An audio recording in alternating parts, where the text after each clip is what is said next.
For the people that don't know, you know what I'm saying, like where you get the name from, just before we even Right. Let's get the obvious out the way. Let's go into it. My original first name, when I started making music, I wrote my first rap at the age of 10. I started performing at the age of 12. My original first name that I gave myself was T313 because my name is Tiffany from Detroit. And as I kept making music and developing, my uncle Darnell, Blade Icewood, you know, he was making music and everything. And when we got together to do a song called My Music on his last album, Blood, Sweat, and Tears, you know, after everybody heard that, you know, that's where the Lady Blade started coming from, and, you know, all the street lords and everybody started calling me that and everything after he passed. So I kind of stuck with that. And then, like, along the line, the Tiffany Blade, I got that from my homegirl, Lola Damone. If y'all know Lola Damone, 50 Mrs. Deep, super legendary in the city. One day we was out chilling and we was clubbing. I think we was kicking it with Nick Speed. Shout out Nick Speed. And we was in the whip and she was like, man, you know, you should change your name to Tiffany Blade. That'd be so dope.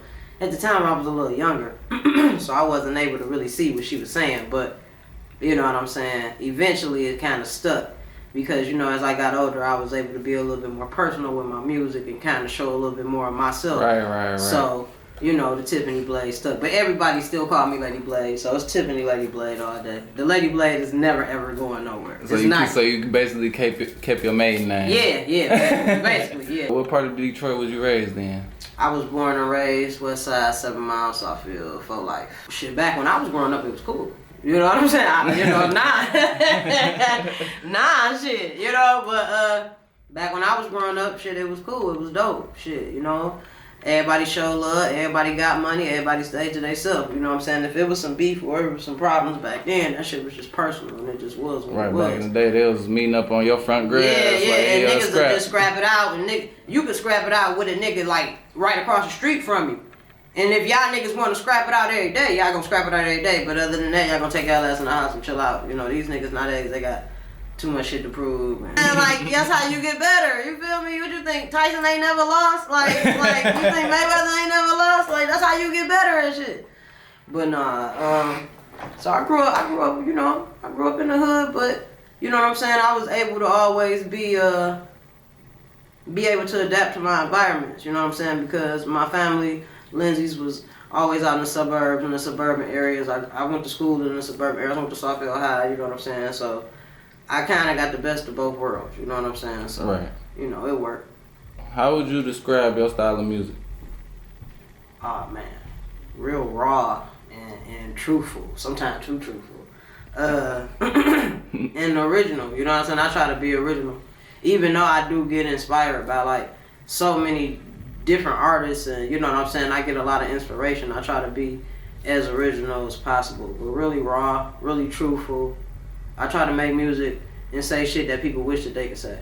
You know what I'm saying? So right. When they hear me say it, they be like, well, finally somebody understand how I feel, because that's what music did for me growing up.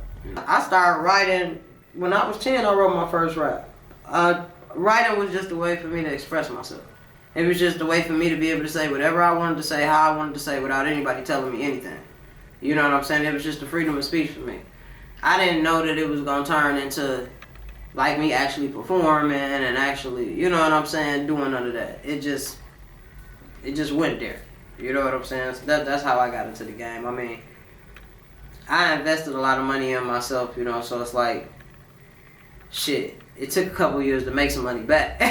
You know what I'm saying? It ain't like these dudes, you know, I'm like Method Man now, like these niggas got jets. They doing all kinds of shit. They getting this cheese. Nah, but yeah, you know, basically just writing music and just performing, you know, like the old fashioned way. I ain't getting the money for the dope game, none of that shit. I ain't getting the music for none of that shit. When I was coming up, you ain't need to get the music for the dope game. Shit, they was two separate things. So like, if you had to sacrifice one skill, which would you least like to let go and why? Like a musical skill? Yeah, like a musical skill. Like as far as like. Ooh, probably battling. Battling? Yeah, and I like to battle, but I don't really battle as much. But I will eat your ass up if I have to. But like because you know a lot of time battle rappers are not really good at making songs.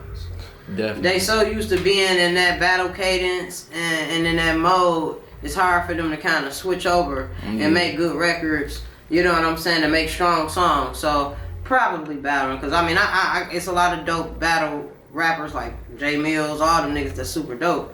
You know what I'm saying? Our battle rapper is Calico though. I fuck with Calico. Oh yeah, shout out Calico. That's fam. He got like some of the hardest songs. That's fam. Yeah. Now see Calico.